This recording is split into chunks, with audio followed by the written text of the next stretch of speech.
Hey everyone, welcome back to our channel Take Two. On today's video, I'm going to show you how to redeem a gift card on Spotify. It's very quick and easy, so let's get started.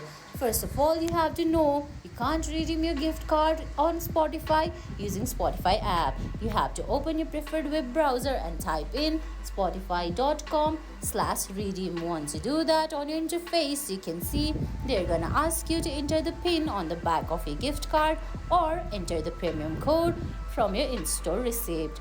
All you have to do is enter your premium code from the PIN on the back of your gift card or enter the premium code from your in-store receipt.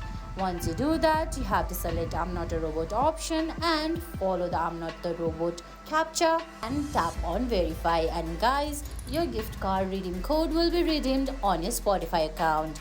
I hope you found this video helpful. If you did, please give it a thumbs up, leave a comment, subscribe to our channel and hit that bell icon. See you in the next video. Thanks for watching.